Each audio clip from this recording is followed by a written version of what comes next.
Good morning from Barpeta hotel. তো তোমাদের সবাইকে স্বাগত আবার একটা নতুন ভিডিও, আবার একটা নতুন ব্লগের মধ্যে। আর এখন সময় হচ্ছে ঘড়িতে সকাল 7টা, আর এখান থেকে আমাদের বেরিয়ে পড়তে হবে আজকের গন্তব্যের উদ্দেশ্যে। সকাল 6টার দিকে বের হওয়ার কথা ছিল, কিন্তু সবাই একটু দেরিতে ঘুমিয়েছিলাম, তাই আমাদের 1 ঘন্টা বের হতে দেরি হয়ে গেল। তো কোনো ব্যাপার না, জিনিসপত্রগুলো একবার চেক করে নেব তাড়াতাড়ি, কারণ টাইম নেই আমার জন্য। সবাই ওয়েট করতেছে, কিন্তু ওদের সঙ্গেই আর এক ভদ্রলোক আছে, ও এখনও শুয়ে আছে। সময় নেই, আমাকে ছেড়ে সবাই চলে গেছে। আর আমার যে নন্দিনী আছে, ওকে অলরেডি কোল্ড ড্রিঙ্কসটা দিয়ে দিচ্ছি। আর অরূপ দ্বারা সামনে কোথাও একটা দোকানের মধ্যে চা খাচ্ছে, তা আমি সেখানে গিয়ে জয়েন হবো।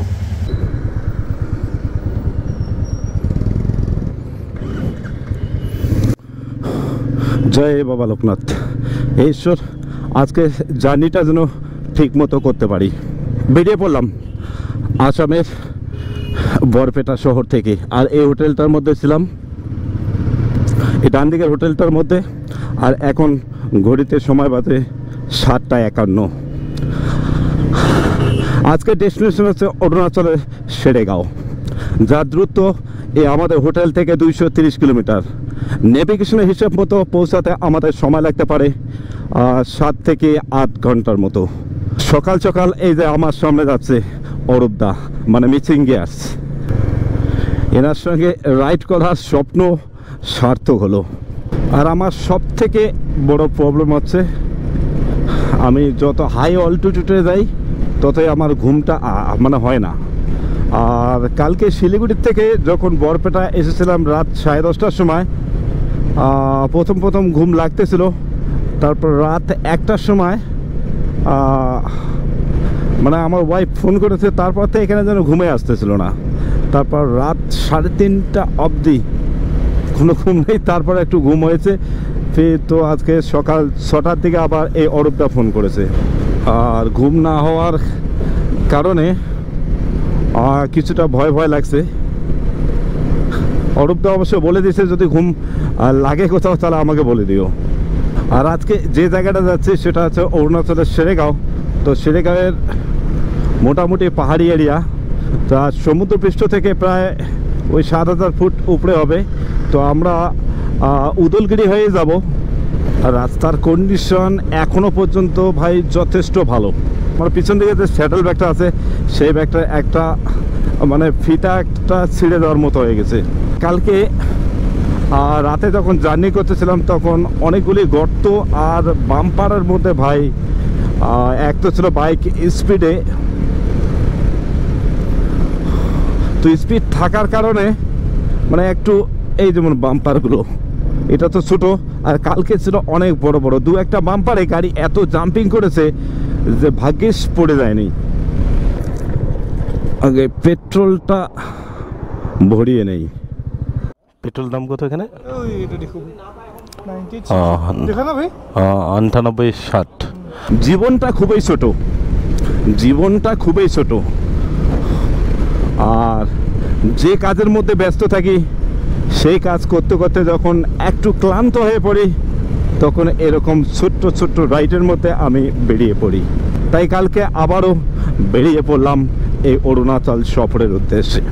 আর এই সফরটা নিয়ে আমি খুবই উত্তেজিত, খুবই এক্সাইটেড, কারণ এই সফরটা বহুদিনের স্বপ্ন ছিল। আর এই জীবনে কারো কাছে যদি ছুটি চেয়ে নিতে হয়, কারো কাছে যদি আবদার করে নিতে হয়, তাহলে সেই জীবনটা অর্থই কি? আর তাই জন্য আমি আমার জীবনে কোনোদিনও ওরকম লাইফস্টাইল চাইনি যে আমি কারো উপর ডিপেন্ড করে আমার লাইফটা চালাবো না। আগে থেকেই না আমি কোনোদিন চাকরির চেষ্টা করেছি না কিছু। তাই এরকম এই যে বাউন্ডুলে, এই যে মিসিং গ্যাস নামটা দিচ্ছে বাউন্ডুলে, মানে এরকম বাউন্ডুলে হয়ে ঘুরতে মানে খুবই ভালো লাগে। এক তো টেনশন থাকে পরিবারের, বাচ্চা কাচ্চা, কিন্তু সবগুলো মেনটেন করে এই যে হঠাৎ হঠাৎ করে বান্ডুলের মতো ঘুরিয়ে পড়ি না, সেটাও মানে খুবই আমার জন্য বড় ব্যাপার। আর এই সকাল সকাল রাইড করার মজাটাও আলাদা, কারণ এক তো না জ্যাম থাকে না কোনো হ্যাপা থাকে, সকাল সকাল রাস্তাঘাটও ফাঁকা থাকে। আর এরকম মিষ্টি মিষ্টি ওয়েদারের মধ্যে না গরম না ঠান্ডা, বাইক চালানোর মজাটাও আলাদা। আসামের এদিকটা মানে বরপেটা জেলা এদিকটা যথেষ্ট ডেভেলপ মনে হচ্ছে, কারণ গুয়াহাটির দিকেও গিয়েছি, ওটা তো ডেভেলপ কারণ বড় সিটি।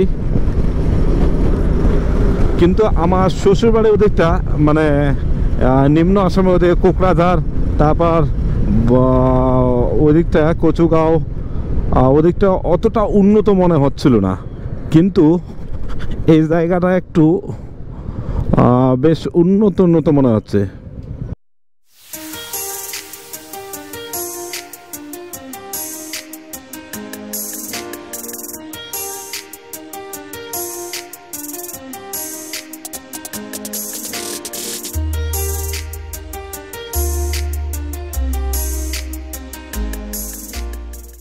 তো এখন সময় বাজে সকাল 10টা। আমরা হোটেল থেকে বেরিয়েছিলাম 8টার সময়, আর এখন আমরা আছি আসামের নলবাড়ি ডিস্ট্রিক্টের আলিয়াচক নামে একটা জায়গার মধ্যে। আর এখানে আমরা আমাদের ব্রেকফাস্ট করে নিলাম।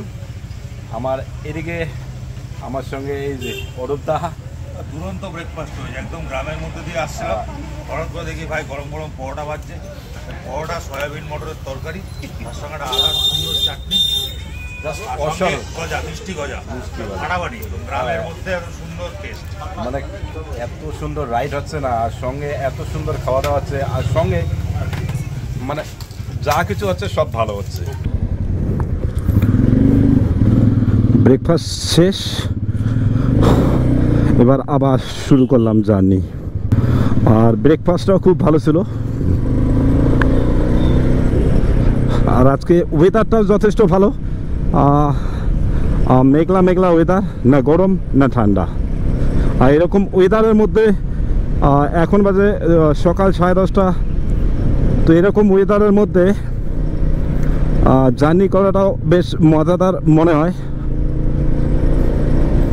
আর একদম গ্রামের মাঝখান দিয়ে এখন আমরা রাইডিং করছি। এই যে দুদিকেই দেখো শুধু বিস্তীর্ণ ধান ক্ষেত, আর গ্রামের ঠিক মেঠো পথ না, মানে ওইরকমই গ্রামের মেঠো পথ দিয়ে এখন এগিয়ে যাচ্ছি আমরা অরুণাচলের উদ্দেশ্যে। ভাই এই রাইডটা অনেকটা মানে একদম স্মৃতিতে ভরপুর হয়ে থাকবে। এত সুন্দর এই গ্রাম, এত সুন্দর রাস্তা, আর এত সুন্দর সুন্দর এই যে লোকগুলোর সঙ্গে রাইড করছি না, জাস্ট মেমোরির মধ্যে না ভরে থাকবে। এই দিকে দেখো বাইকের র্যালি।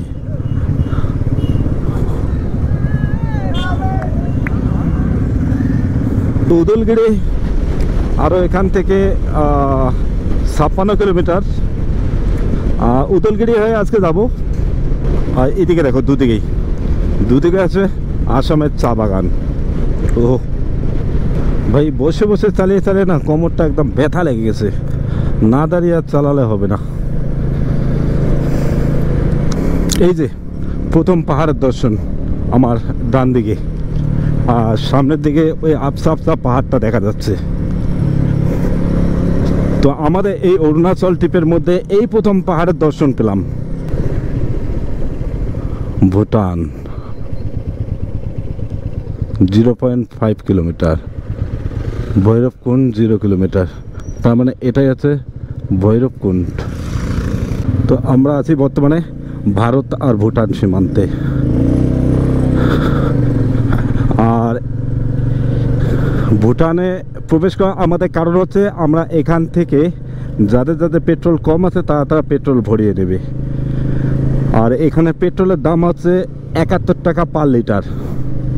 এই যে এই পেট্রোল পাম্পটায় আমাদের পেট্রোল ভরানোর কথা ছিল, কিন্তু এখানে ইলেকট্রিক না থাকার কারণে আমরা পেট্রোল ভরাতে পারবো না। এই যে এই বিল্ডিংটা, এগুলো সবগুলো আছে ভুটান।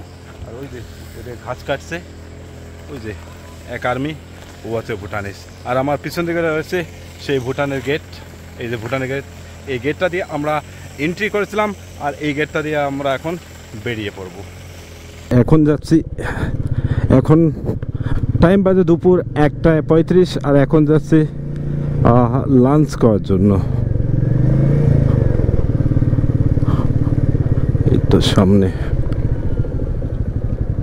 তো আমরা এখন খুব সুন্দর একটা জায়গার মধ্যে দাঁড়িয়ে রয়েছি, ভুটান আর অরুণাচল আর আসাম সীমান্তে মাঝ বরাবর। আর এদিকে আছে একটা ধানসিঁড়ি রিভার, আর এদিকে আর একটা আছে আর একটা রিভার।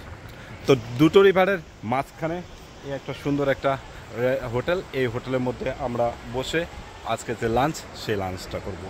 এই আমরা পিছন দিকে আছে সেই মানে হোটেলটা। তো খুব সুন্দর এখানকার ওয়েদার। এই যে আমার পিছন দিকটা একবার দেখো, এই যে দূরে দেখা যাচ্ছে ছোট্ট ছোট্ট ভুটানের পাহাড়, আর এদিকটা হচ্ছে ইন্ডিয়ার পাহাড়। তো এত সুন্দর প্লেসের মধ্যে বসে আজকে যে লাঞ্চ, সেই লাঞ্চটা সারব।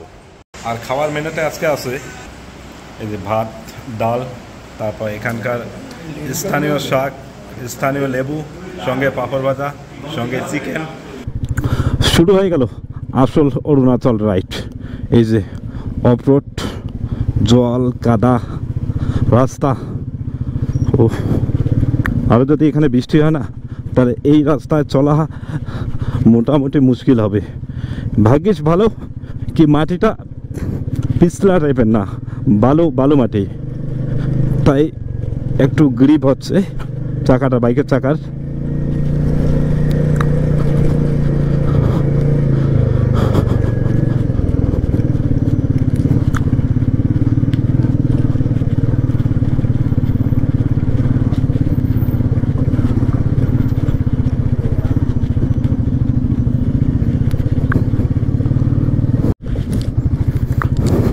ভাই রাস্তাটা একবার দেখছো, যখন পাহাড়ের মধ্যে বৃষ্টি হয় তখন এই রাস্তার মধ্য দিয়ে এই যে জলের স্রোত কিরকম করে গেছে, মানে জল যাওয়ার কোনো রাস্তা নেই, রাস্তার উপর দিয়েই জল চলে যায়। তার মানে এই ডান দিকের পাহাড়টায় যদি যথেষ্ট বৃষ্টি হয়, তাহলে এই রাস্তায় চলাচল মুশকিল হয়ে যায়।